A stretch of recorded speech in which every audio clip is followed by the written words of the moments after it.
ಇಲ್ಲಿ ಆಬ್ವಿಯಸ್ಲಿ ನಿಮ್ಗೆ ಗೊತ್ತಿರುತ್ತೆ, ಇಲ್ಲಿ ಪಾಪಿಂಗ್ ಸ್ಕ್ರೀಜಿಂದ ಆಚೆ ಅಂತೂ ಬೌಲಿಂಗ್ ಆಗೋಕ್ಕಾಗಲ್ಲ.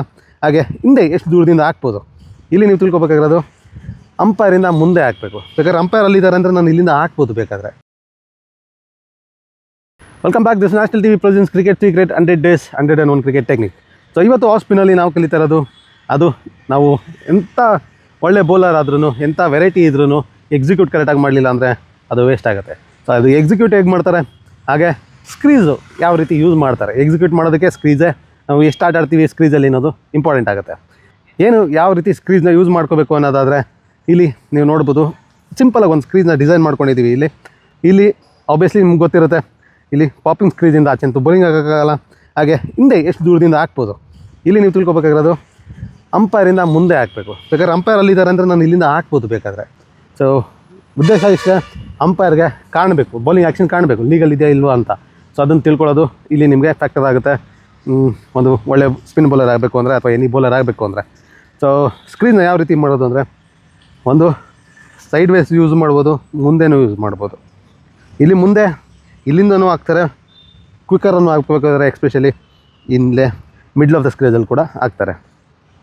ಕೆಲವೊಂದು ಟೈಮು ಹಿಂದೆ ಕೂಡ ಹಾಕೋದು ನಾವು ನೋಡಿದ್ವಿ. ಸೊ ಇದು ಲಿಮಿಟೇಷನ್ಸು ಅಲ್ಲಿಂದ.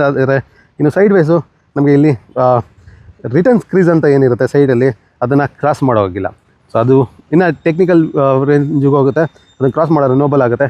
ಅದನ್ನು ಇನ್ನೊಂದು ದಿನಕ್ಕೆ ಇಡೋಣ. ಸೊ ಇವತ್ತು ನಾವು ತಿಳ್ಕೊಬೇಕಾಗಿರೋದು ಬೇಸಿಕಲಿ ನಮ್ಮ ಸ್ಕ್ರೀಸು ನಮಗೆ ಇರೋದು, ನಾವು ಇದರೊಳಗಡೆ ಆಟ ಆಡಬೇಕು, ಏನೇ ಆಟ ಆಡಬೇಕು ಅಂದರೆ. ಇನ್ನು ಈ ಸೈಡಿಗೆ ಬಂದರೆ, ಇಲ್ಲಿ ನಾನು ರೈಟ್ ಹ್ಯಾಂಡ್ ಆಫ್ ಸ್ಪಿನ್ನರಿಂದ ಇದು ನನಗೆ ಓವರ್ ದ ಸ್ಟಂಪ್ಸ್ ಆಗುತ್ತೆ.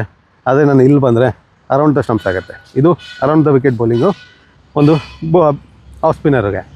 ಮೋಸ್ಟ್ ಆಫ್ ದ ಟೈಮ್ಸ್ ಇದು ಲೆಫ್ಟ್ ಹ್ಯಾಂಡರ್ಗೆ ಅರೌಂಡ್ ದ ವಿಕೆಟ್ ಹೋಗೋದು. ಆಫ್ ಸ್ಪಿನ್ನರ್ ರೈಟ್ ಹ್ಯಾಂಡರ್ಗೆ ಹೋಗಲ್ಲ ಅಂತಲ್ಲ, ಲೆಫ್ಟ್ ಹ್ಯಾಂಡರ್ಗೆ ಮೋಸ್ಟ್ ಆಫ್ ದ ಟೈಮ್ಸ್ ನಾವು ಹೋಗೋದು. ಅದು ಯಾಕೆ ಅಂತ ಈಗಲೇ ತಿಳಿಸ್ತೀನಿ.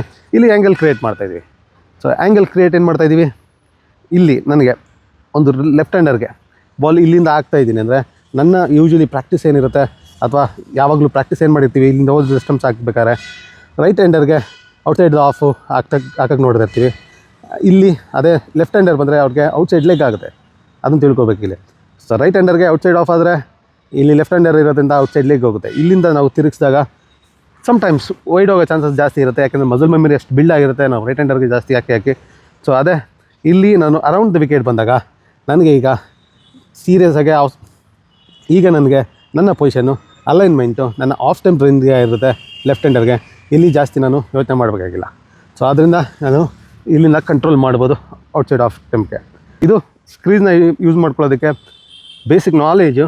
ಸೊ ಇದರಲ್ಲಿ ತುಂಬ ಥರ ಆಟ ಆಡ್ಬೋದು ನೀವು. ಸೊ ಅದು ಎಕ್ಸ್ಪೀರಿಯೆನ್ಸ್ ಮೇಲೆ ಬರುತ್ತೆ. ಸೊ ಎಕ್ಸ್ಪೀರಿಯೆನ್ಸ್ ಯಾವಾಗ ಬರುತ್ತೆ, ಎಕ್ಸ್ಪೆರಿಮೆಂಟ್ ಮಾಡಿದಾಗ, ಪ್ರಯತ್ನ ಪಟ್ಟಾಗ. ಒಂದೊಂದು ಸಲ ಫೇಲ್ ಆಗ್ತೀವಿ, ಇನ್ನೊಂದು ಸಲ ಕ್ಲಿಕ್ ಆಗ್ತೀವಿ ನಾವು ಈ ರೀತಿ ಟ್ರೈ ಮಾಡೋದ್ರಿಂದ. ಸೊ ಇದು ಮೆಚುರಿಟಿ ವೈಸ್ ಖಂಡಿತ ಬಂದೇ ಬರುತ್ತೆ. ಸೊ ಟ್ರೈ ಮಾಡೋದಕ್ಕೆ ಎದುರು ಮಾಡಿ, ಪ್ರಾಕ್ಟೀಸಲ್ಲೇ ಟ್ರೈ ಮಾಡಿ. ಸೊ ಯಾವ ಆ್ಯಂಗಲಿಂದ ಇಲ್ಲ ಆಗ್ತದೆ, ಯಾವ ರೀತಿ ಬಾಲ್ ಬಿಹೇವ್ ಆಗ್ತಿದೆ, ನನ್ನ ಬಾಡಿ ಕಂಟ್ರೋಲ್ ಯಾವ ರೀತಿ ಇದೆ ಅನ್ನೋದು ಕೂಡ ನಿಮಗೆ ಗೊತ್ತಾಗುತ್ತೆ. So good luck, keep improving, keep experimenting, keep learning.